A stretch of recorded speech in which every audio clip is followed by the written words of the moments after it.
More often than not, the director of the movie is also the writer. However, you almost never hear about the director-cinematographers. Writer-directors deal with one issue at a time. First, they have to figure out the movie, then write it. Now, the problem is that when you're director and cinematographer, you need to lead each department, but also be part of one, which means that during production, you have twice the load work of a normal director. This can be very stressful if you're not good at it. In contrast, when you look at micro-budget movies, it's pretty common that the director is also the cinematographer and the writer and the editor and the producer and the cameraman and the boom op. Another reason why directors may not want to be cinematographers on their own movies is due to the amount of technicality that comes with being a cinematographer. The relationship between the director and cinematographer can vary widely. It's more like a spectrum. On one end of the spectrum, you have directors that know exactly what they're talking about. They can specifically tell the cinematographers what type of light they want or which lenses and cameras could work best for a specific shot or scene.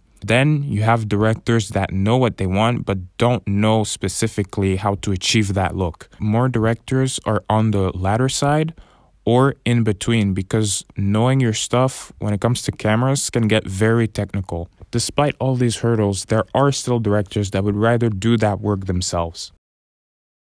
Quentin Tarantino is known to hate CGI and digital cameras. In his movie Death Proof, using those tools would have made the job much easier, but as the cinematographer of his own movie, he refused to do so. The result was that the job was much harder to accomplish, but the movie looked more realistic. Yeah. Part of the thing about this movie, there is no CGI in these chases whatsoever. If we couldn't do it in real life, we couldn't do it.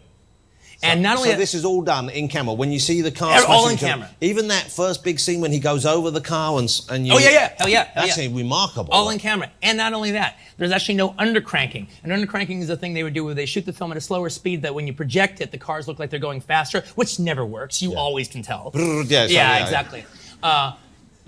During this chase, which is about 19 minutes long, all right. During this chase. Every time we were doing it, the cars were always going 70, 80, 90, or 100 miles an hour. And where do you have your camera when you're doing that? Well, to put in a camera car following. Now, to put it in proper perspective, if the cars are going 100 miles an hour and we're shooting from the front, that means us in the camera car are going 110 miles an hour. Steven Soderbergh preferred to have a more hands-on and naturalistic approach to his 2000 film Traffic. He took on an alibi, Peter Andrews, to act as his own cinematographer. The movie has an ensemble cast, and there are many characters that come into play. To help the audience follow the multiple storylines that were going on, Steven used different color codes for each main character. Helena's storyline used warm color, and Javier's story had more of a sharp feel. As for the cameras, he felt like steady shots would not be suitable for this story.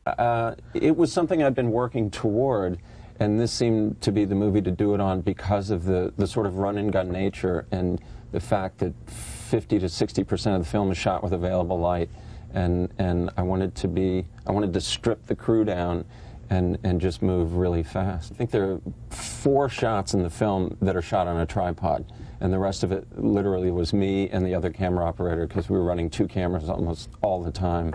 Camera right on the shoulder, just going. In his debut feature, Robert had an extremely low budget.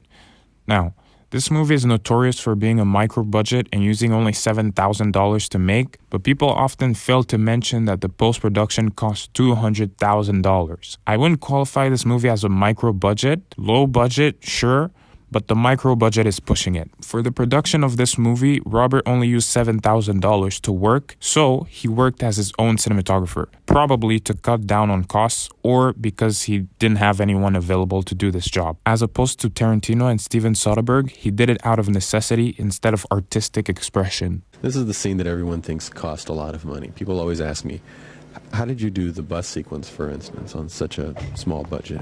So what you're going to be looking at here is the actual raw footage of this scene and the order it was shot. And it explains why the movie was so inexpensive, because I only shot 25 rolls of film for the entire movie. Here we go, this is my actor Carlos. He's going to run up the stairs and throw his guitar case, but you'll see that he misses in this first take. But that's all right, because the first part of it was fine. Him running up the stairs was good. I'm not going to redo the whole take. That's a waste of film. What I'll do is just punch in a little bit closer, have him toss it again, and intercut the 2 shots so it looks like I have 2 cameras running at the same time. One question people have a lot is, how did you light the movie by yourself and with how many lights? And I actually only had 2 lights. In fact, they weren't really movie lights. They're those work lamps that you get at hardware stores, the ones with the little clip-on bottoms and the aluminum domes. I have a 200-watt light bulb inside of it that's balanced for indoor film, and then a sheet of diffusion over it to make it softer. Since the light source is so small, I have to put it really, really close to the actors, right out of camera frame. I had 2 of these lights, so one of them would be on the right side, you can tell, of his face, creating a little bit of shadow, and the other one would be on the left side, making a little bit of edge, bouncing off a sheet of styrofoam.